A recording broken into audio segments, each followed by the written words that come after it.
Did you know Imelda Marcos didn't just steal shoes? She orchestrated one of history's most sophisticated cultural theft operations, looting priceless Philippine treasures and smuggling them worldwide. While the world focused on her 3,000 pairs of shoes, Imelda systematically raided the nation's cultural heritage. Pre-colonial gold jewelry vanished from the National Museum. Spanish-era religious artifacts disappeared from provincial churches.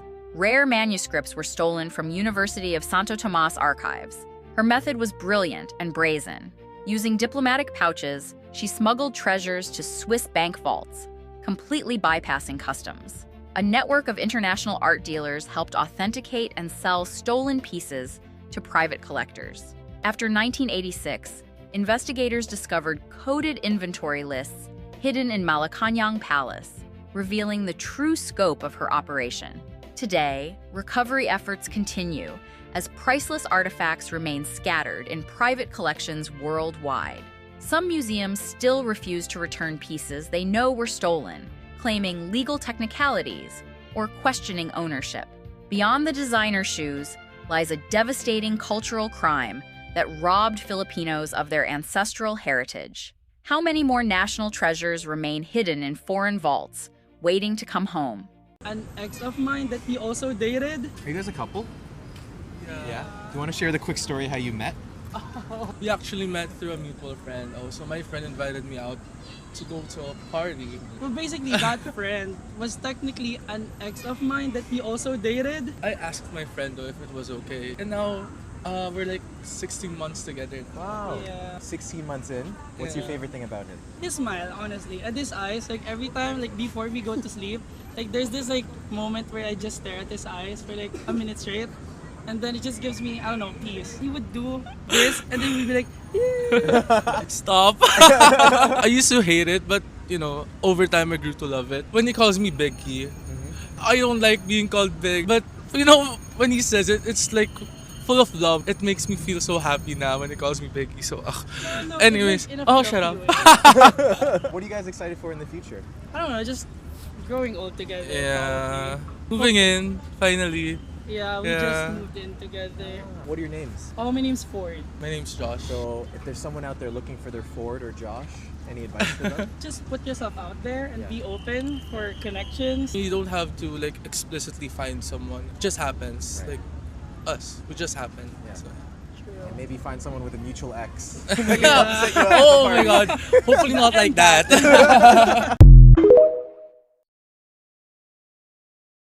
Nahihiya na ako actually. Kasi sabi ng mga tao after SB19 and Bini, alamat na yung next. Pero hindi pa namin nakakamit yung expectations nila.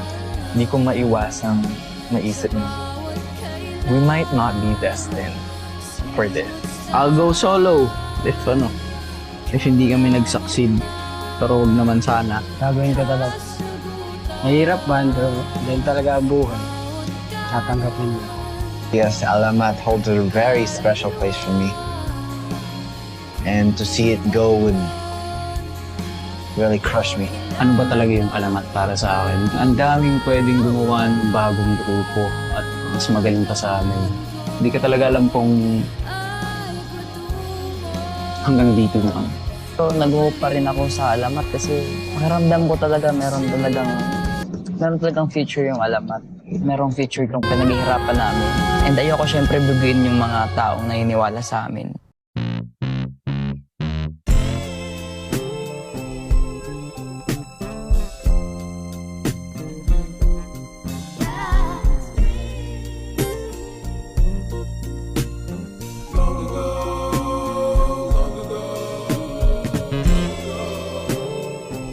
Si Claudine ay hinahabol sa ulan Oh my God. na nasa taxi, tapos mahuhulog siya sa basura. Basurahan. Siyempre, bago na kunan yung eksenang yun, may stand-in na AD. Umuulan nun? Na umuulan, na nababasa at nahuhulog sa basura muna bago si Claudine, di ba? So, ilang trials yon. Siyempre, pakitang gilis ako. Tapon ba sa, lakad ba sa ulan? Lakad sa ulan.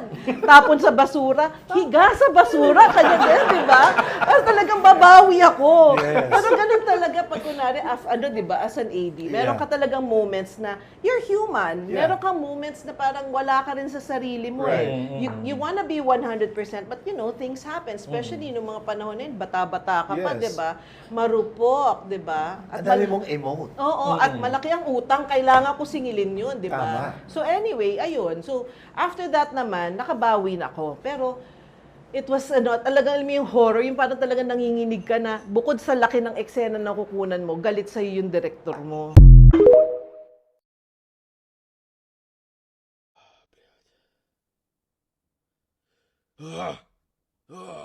Hindi pa malinaw sa'yo? Ang alin? Alin ang malinaw? Alin? Malabo ang lahat! Malabo! Dahil kaya ako ginagawa to. Dahil ayoko itong ginagawa mo sa sarili mo. Ano ngayon sa'yo? Bakit ba lagi mo akong paita? According to Machiavelli, humans are pretending to be civilized, moral, and good. But at the heart of every human soul is a beast, an animal that only wants what it wants. We act like we care about right and wrong. We follow rules, show kindness, practice virtue. But that's just a thin shell. Underneath, we're animals focused on getting our desires met.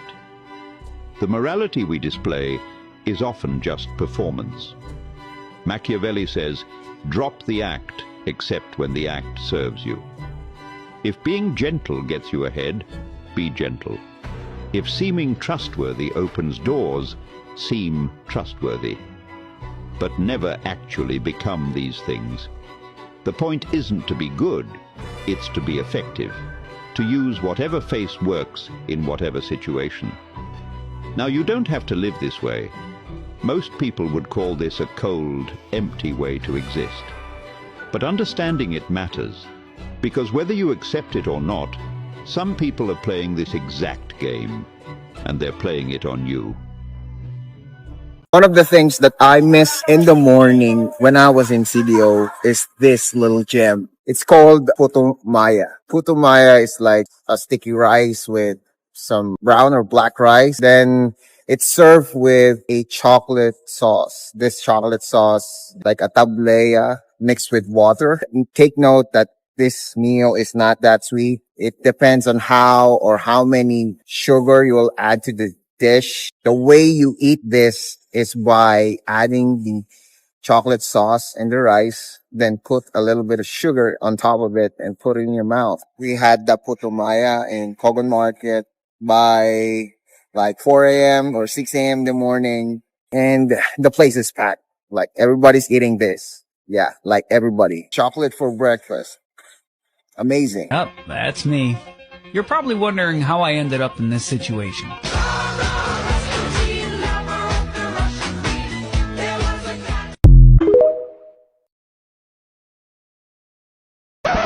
Yep, that's me. You're probably wondering how I ended up in this situation.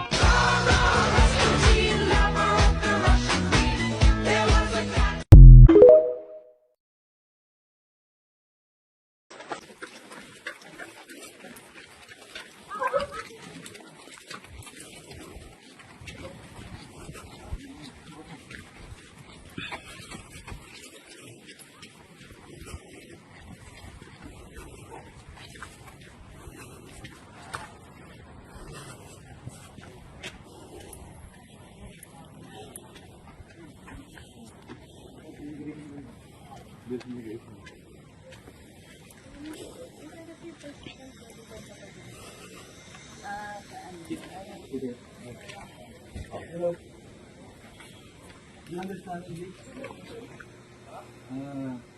We're from the immigration.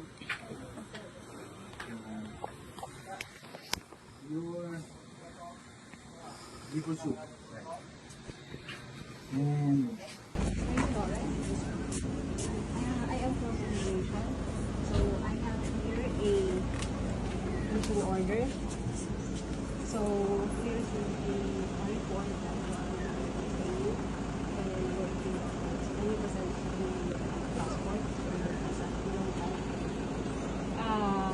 okay, but when was the last time you arrived here?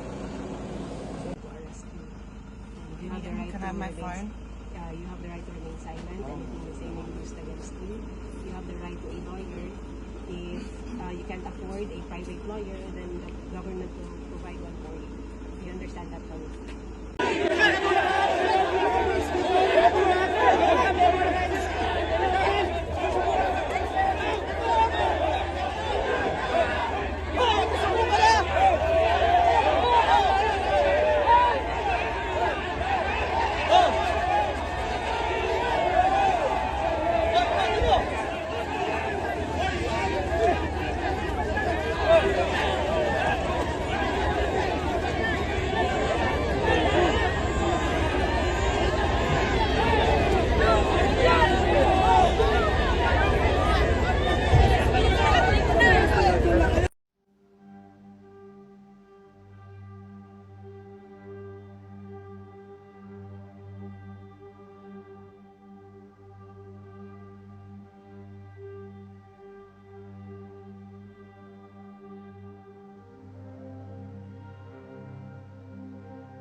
This bird is so heavy. Scientists are surprised it can still fly. It's called the Kori bustard, one of the heaviest flying birds on Earth. Some males can weigh more than 40 pounds, making takeoff a serious challenge. Most of the time, it prefers to stay on the ground, walking through Africa's grasslands in search of food, insects, lizards, small animals, almost anything it can catch. But when danger appears, this giant bird can launch itself into the sky, a sight few people ever forget, because watching something this large fly feels like watching a small dinosaur come to life. And if you saw one lifting off beside you, you'd probably take a step back.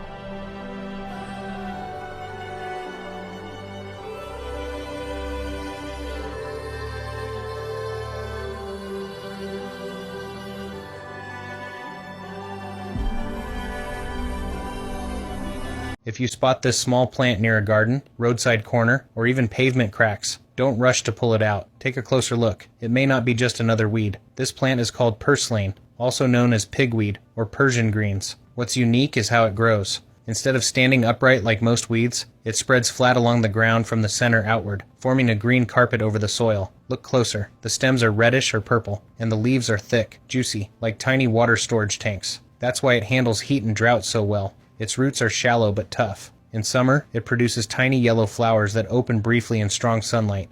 In many rural areas, it's not a weed at all. People eat it. It can be added to salads, stir-fried, or cooked in soups. The taste is slightly tangy and refreshing, and it can also be dried or pickled.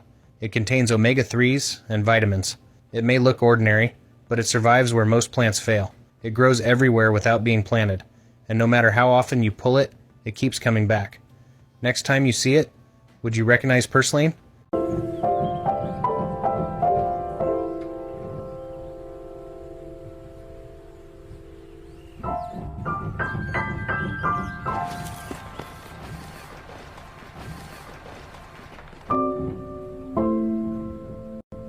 I went to the petting zoo and I let the goat lick my penis.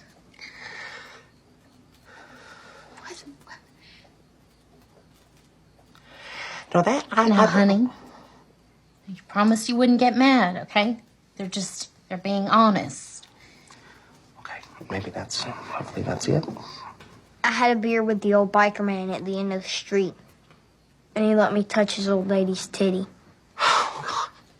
Oh, breast. I go to the mall and hide in the stairwell and take photos of women's skirts. I have a whole book of cooter shots under my bed. One time I put a firefly in my butthole. Why? To make my farts glow. I shaved the dog and glued the hair to my nutsack so I looked like a grown man. I touched myself to Drew Carey on The Price is Right. God. Okay, that's enough. Stop, please.